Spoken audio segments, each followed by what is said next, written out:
सोचो अगर तुम सिर्फ आंखें बंद करके एक ही पल में दुनिया के किसी भी कोने में पहुंच सको, ना टिकट, ना वीजा, ना बॉर्डर, बस सोचा और जंप। यही कहानी है डेविड राइस की। डेविड राइस एक नॉर्मल टीनेज लड़का है जो मिशिगन के एक छोटे से टाउन में रहता है। उसकी जिंदगी परफेक्ट नहीं है, स्कूल में वो पॉपुलर नहीं है। डेविड हमेशा थोड़ा सा अकेला, थोड़ा सा कंफ्यूज रहता है। उसका सपना बहुत सिंपल है, बस इस टाउन से बाहर निकलना और अपनी क्रश मिली हैरिस के साथ एक बेहतर जिंदगी जीना। मिली स्कूल की सबसे समझदार और अच्छी लड़की है और डेविड उसे पसंद करता है, लेकिन कभी कह नहीं पाता। डेविड मिली को तोहफे में एक स्नो ग्लोब देता है और मिली उसे खुशी खुशी ले लेती है। एक और क्लासमेट मार्क बीच में आता है और डेविड को चढ़ाते हुए तोहफा छीन लेता है। फिर मार्क उस स्नो ग्लोब को जमी हुई झील के बीच में फेंक देता है और डेविड उसे निकालने की कोशिश करता है। मिली उसे रोकने की कोशिश करती है, लेकिन डेविड नहीं रुकता। डेविड स्नो ग्लोब तक पहुंच जाता है, लेकिन बर्फ टूट जाती है और वह नीचे गिर जाता है। मिली मदद के लिए दौड़ती है, लेकिन डेविड नीचे फंस जाता है। पानी का बहाव डेविड को और दूर खींच ले जाता है और उसके सतह पर वापस आने का कोई चांस नहीं होता।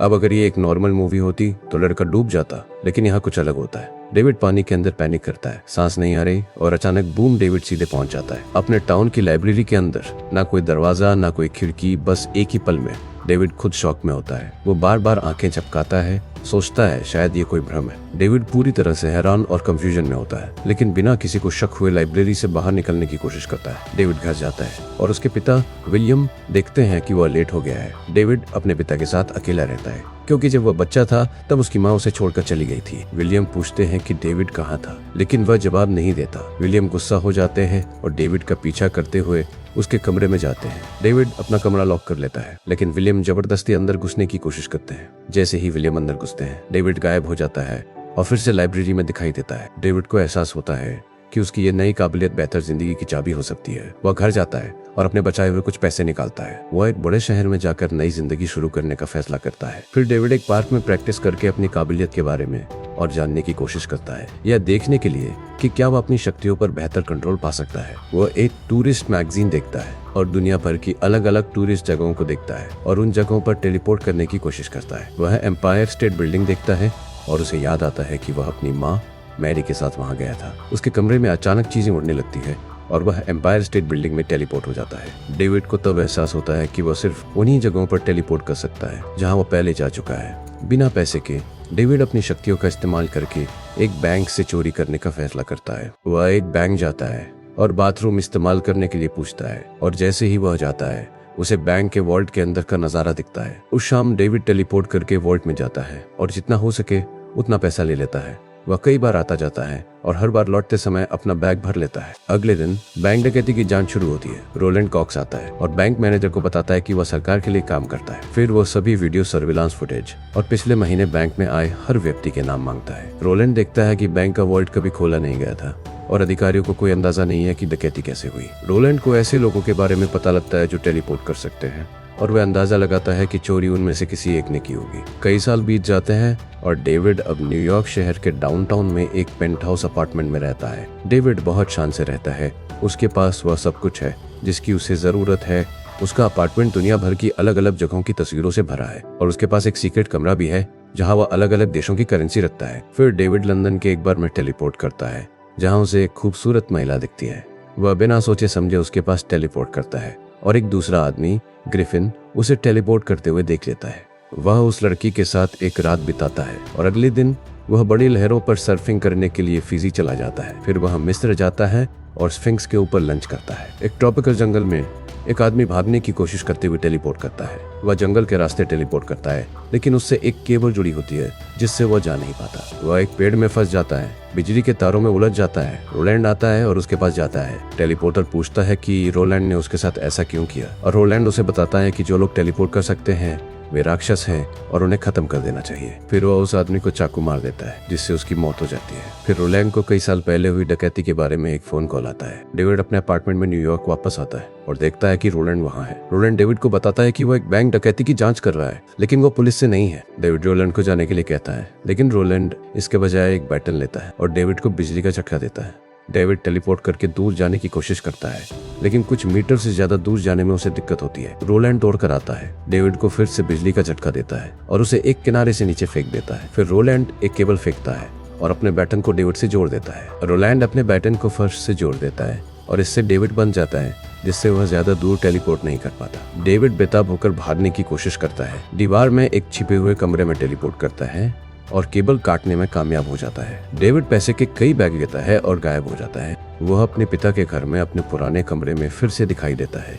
विलियम डेविड के आने की आवाज सुनता है और उसके पास दौड़कर जाता है। विलियम डेविड से रुकने की भीख मांगता है और डेविड को बताता है कि उसे यकीन नहीं था कि उसके बेटे के गायब होने की वजह से वह पागल हो रहा है। फिर डेविड विलियम को बताता है कि वह पागल नहीं हो रहा है, लेकिन उतनी ही तेजी से गायब हो जाता है। अगले दिन डेविड मिली को ढूंढता है और उसे एक लोकल बार में काम करते हुए पाता है। फिर उसकी मुलाकात अपने पुराने स्कूल के बदमाश मार्क से होती है और वे आपस में झगड़ा करने लगते हैं। फिर डेविड मार्क को टेलीपोर्ट करके एक बैंक वॉल्ट में ले जाता है और उसे वहीं छोड़ देता है। डेविड मिली के पास लौटता है और दोनों बातें करते हैं। डेविड मिली को बताता है कि वह बैंकिंग के पेशे में है और मिली से पूछता है कि वह छोटे शहर में कैसी है।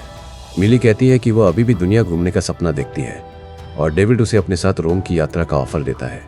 यह सुनकर मिली बहुत खुश होती है और डेविड को बताती है कि वह उसके साथ जाना पसंद करेगी। उनके पीछे ग्रिफिन ध्यान से देख रहा होता है। कुछ घंटों बाद डेविड और मिली रोम में होते हैं, कोलोसियम देखने जा रहे होते हैं। इस बीच रोलैंड मार्ग तक पहुंचने के लिए CIA के लिए काम करने का नाटक करता है, जो एक पुलिस स्टेशन में है। वह उससे पूछता है कि बैंक में उसके साथ क्या हुआ था और रोलैंड को मिली के बारे में पता चलता है और उसे पता चलता है कि वह अभी अभी रोम पहुंची है। रोम में डेविड और मिली एक अपार्टमेंट में है और अपनी जिंदगी के बारे में बात कर रहे हैं कि उन्होंने पिछले कुछ सालों में कैसे गुजारा किया। बाद में उसी दिन डेविड मिली को चुपके से कोलोसियम में ले जाता है और वे गार्ड से बचते हुए चारों ओर घूमते हैं। फिर डेविड एक बंद दरवाजा खोलने के लिए मिली से अलग हो जाता है और आखिरकार ग्रिफिन से मिलता है। ग्रिफिन खुद को एक और ऐसा व्यक्ति बताता है जो टेलीपोर्ट कर सकता है और खुद को और अपने जैसे दूसरों को जंपर्स कहता है। ग्रिफिन डेविड को उसकी शानदार और लापरवाह जीवन शैली के लिए डांटता है और उसे बताता है कि पैलाडिन्स नाम के लोगों का एक ग्रुप सभी जंपर्स को मारने पर तुला हुआ है। जैसे ही वो यह बताता है, 2 पैलाडिन्स दिखाई देते हैं। पैलाडिन्स पास आते हैं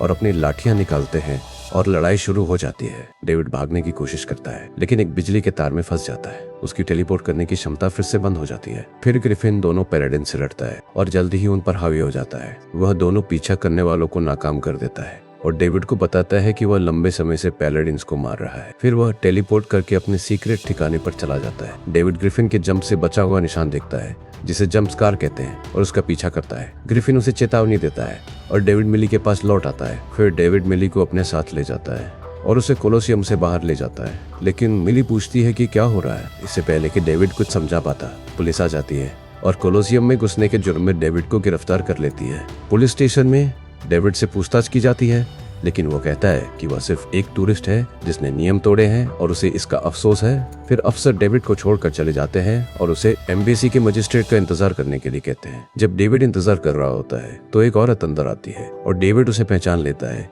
वह उसकी माँ मैरी होती है। मैरी डेविड से कहती है कि उसके पास सिर्फ 30 सेकेंड है, इससे पहले कि और पैलाडिन आ जाए, और वह उसे उसके हथकड़ी की चाबी देती है। मैरी जल्दी से बाहर चली जाती है और डेविड उसका पीछा करता है, लेकिन वह उसे खो देता है। फिर डेविड मिली से मिलता है और दोनों एयरपोर्ट के लिए निकल पड़ते हैं। एयरपोर्ट पर डेविड मिली से कहता है कि उन्हें अलग होना होगा। यह सुनकर मिली निराश हो जाती है, लेकिन वह अकेले अपनी फ्लाइट से चली जाती है। इस बीच रोलैंड विलियम के घर आता है और खुद को IRS का हिस्सा बताता है। रोलैंड डेविड के बारे में पूछता है, लेकिन विलियम उसका स्वागत नहीं करता और सहयोग नहीं करता। विलियम रोलैंड से कहता है कि उसने डेविड को 8 साल से नहीं देखा है। वह यह भी बताता है कि जब डेविड 5 साल का था तब मैरी उसे और डेविड को छोड़कर चली गई थी। विलियम रोलैंड से जाने के लिए कहता है, लेकिन रोलैंड मना कर देता है। डेविड ग्रिफिन के ठिकाने पर पहुंचता है और देखता है कि ग्रिफिन की दीवारें दुनिया भर के पैलाडिन की तस्वीरों और जानकारी से भरी हुई है। डेविड ग्रिफिन से पूछता है कि पैलाडिन जंपर्स को क्यों मार रहे हैं, और ग्रिफिन बताता है कि यह युद्ध अंधेरे युग से चल रहा है। ग्रिफिन के अनुसार पैलाडिन धार्मिक कट्टरपंथी है जो मानते हैं कि टेलीपोर्ट करने की शक्ति सिर्फ भगवान के पास होनी चाहिए। फिर वह डेविड से कहता है कि पैलाडिन डेविड तक पहुंचने के लिए किसी को भी मारने से नहीं हिचकिचाएंगे, यह महसूस करके कि उसके पिता और मिली मुसीबत में हो सकते हैं। डेविड विलियम के पास टेलीपोर्ट करता है और उसे जमीन पर बेहोश पाता है। वह उन्हें एक अस्पताल में टेलीपोर्ट करता है और मेडिकल कर्मचारी विलियम की मदद के लिए दौड़ते हैं। डेविड ग्रिफिन के ठिकाने पर वापस आता है क्योंकि वह रोलैंड के बारे में और जानकारी चाहता है, क्योंकि वह उसे मारना चाहता है। ग्रिफिन कहता है कि यह बेकार है क्योंकि वह 10 साल से ज्यादा समय से रोलैंड को ट्रैक कर रहा है और हर बार जब वे मिलते हैं तो ग्रिफिन को सिर्फ और ज्यादा चोटें ही लगती हैं। डेविड रोलैंड को पकड़ने में मदद करने की पेशकश करता है, लेकिन ग्रिफिन मना कर देता है। फिर ग्रिफिन टेलीपोर्ट करके चीन चला जाता है, लेकिन डेविड उसका पीछा करता है और अभी भी ग्रिफिन को मनाने की कोशिश कर रहा है कि वह उसे मदद करने दे। जब डेविड उसे बताता है कि वह जानता है कि मिली के मामले में रोलैंड अगली बार कहाँ मिल सकता है, तो ग्रिफिन आखिरकार मान जाता है। और तीसरा, वे अलग होने का फैसला करते हैं। डेविड मिली को लेने जाएगा, जबकि ग्रिफिन खुद को हथियार बंद करने के लिए ठिकाने पर वापस जाएगा। डेविड मिली के अपार्टमेंट पहुंचता है। मिली डेविड को फिर से देखकर हैरान हो जाती है और उसे बताती है कि वह अब उसके साथ कोई रिश्ता नहीं रखना चाहती। मिली डेविड को जाने के लिए कहती है, लेकिन डेविड को रोलैंड और कुछ और लोगों के आने की आवाज सुनाई देती है। कोई और चारा ना देखकर डेविड को मिली को सच बताना पड़ता है और खुद को एक जंपर के रूप में दिखाता है। मिली डेविड की शक्तियों को देखकर हैरान रह जाती है और घबराकर भाग जाती है, यह जानते हुए कि खतरा उन पर है। डेविड उसे पकड़ता है और उन दोनों को टेलीपोर्ट करके ग्रिफिन के ठिकाने पर ले जाता है। रोलैंड और दूसरे पैलाडिन मिली के अपार्टमेंट में घुसते हैं और उसे खाली देखते हैं, लेकिन रोलैंड को एक जंप स्कार मिलता है। वे एक मशीन निकालते हैं, उसे जंप स्कार के नीचे लगाते हैं और एक पोर्टल बनने लगता है। वे जंप स्कार को फिर से खोलने की कोशिश कर रहे हैं ताकि वे डेविड का पीछा कर सके। डेविड ग्रिफिन से मिलता है, लेकिन ग्रिफिन मिली को वहां उनके साथ देखकर गुस्सा हो जाता है। ग्रिफिन डेविड को पैलाडिन की मशीन के बारे में बताता है और कहता है कि मिली को ठिकाने पर लाने से पैलाडिन सीधे उन तक पहुंच जाएंगे। डेविड और ग्रिफिन जंप स्कार को देखते हैं और उसे बड़ा होते हुए देखते हैं। कुछ ही सेकंड बाद रोलैंड दिखाई देता है। डेविड और ग्रिफिन छिप जाते हैं, लेकिन जब डेविड छिपता है तो वह ग्रिफिन की दीवार पर जाने पहचाने पैलाडिन की तस्वीरों में मैरी की तस्वीर देखता है। फिर डेविड को एक बिजली केबल से टैग किया जाता है और उसे एक दीवार से चिपका दिया जाता है। ग्रिफिन एक फ्लेम थ्रोअर लेकर आता है। ग्रिफिन और रोलैंड के बीच लड़ाई होती है, जिसमें ग्रिफिन अपनी टेलीपोर्टिंग क्षमताओं का इस्तेमाल करके हावी हो जाता है। रोलैंड भी पैलाडिन्स की टेक्नोलॉजी का इस्तेमाल करके अच्छी लड़ाई लड़ता है। ग्रिफिन रोलैंड को ठिकाने से बाहर मुक्का मारता है और टेलीपोर्ट हो जाता है, लेकिन एक चलती हुई बस के साथ वापस आता है जो सीधे रोलैंड की तरफ आ रही होती है। रोलैंड के पास प्रतिक्रिया करने के लिए बहुत कम समय होता है, लेकिन फिर भी वह आने वाली बस से बचने में कामयाब हो जाता है। मिली डेविड को दीवार से चिपका हुआ पाती है और वह उसे आजाद कराने की कोशिश करती है, लेकिन रोलैंड उसे मारने के लिए तैयार दिखता है। मिली जम जाती है, लेकिन ग्रिफिन फिर से फ्लेम थ्रोअर के साथ आता है और रोलैंड को वापस जंप स्कार में धकेल देता है। ग्रिफिन भी उसके पीछे कूद जाता है। रोलैंड और ग्रिफिन मिली के अपार्टमेंट में फिर से दिखाई देते हैं और लड़ाई जारी रहती है। ठिकाने पर वापस मिली डेविड को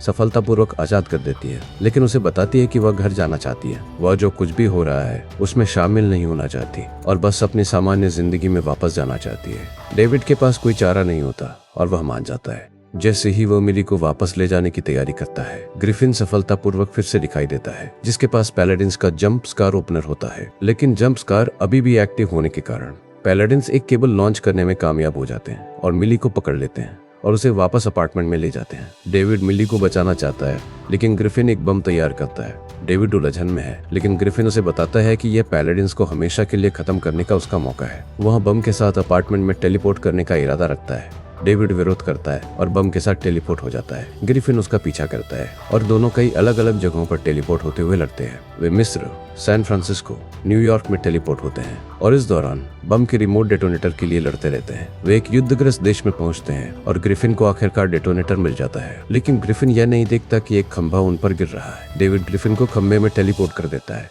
जिससे भारी मात्रा में बिजली ग्रिफिन को पकड़ लेती है और उसे नीचे गिरा देती है। ग्रिफिन डेविड को अपार्टमेंट में लौटने से रोकने की कोशिश करता है। कहता है कि 5 पैलाडिन के सामने उसका कोई चांस नहीं है, लेकिन डेविड मिली को बचाने के लिए पक्का इरादा कर लेता है। डेविड अपार्टमेंट में लौटता है और मिली के पास पहुंचता है, लेकिन तुरंत ही 5 बिजली के तारों से उसे झटका लगता है, जिन्हें पैलाडिन ने अपार्टमेंट से जोड़ा हुआ था। डेविड संघर्ष करता है, फिर भी टेलीपोर्ट करने पर ध्यान दे रहा होता है। इससे पूरा अपार्टमेंट जोर से हिलने लगता है। तार डेविड और अपार्टमेंट से जुड़े होने के कारण जब भी डेविड टेलीपोर्ट करने की कोशिश करता है, अपार्टमेंट भी उसके साथ चला जाता है। वह कराहता है और चिल्लाता है और अपार्टमेंट की दीवारें हिलती हैं और उनमें दरारें पड़ जाती हैं। आखिरकार एक आखिरी कोशिश से वह पूरे अपार्टमेंट को वापस झील के पास टेलीपोर्ट कर देता है, जहां उसे अपनी शक्तियों का पता चला था। ज्यादातर पैलाडिन घायल हो जाते हैं और उनमें से कुछ डूब जाते हैं और फिर डेविड अपार्टमेंट को वापस लाइब्रेरी में टेलीपोर्ट कर देता है। डेविड को होश आता है और वह देखता है कि रोलैंड अभी भी जिंदा है। फिर डेविड रोलैंड को लेता है और उसे ग्रैंड कैनियन के बीच में कहीं छोड़ देता है।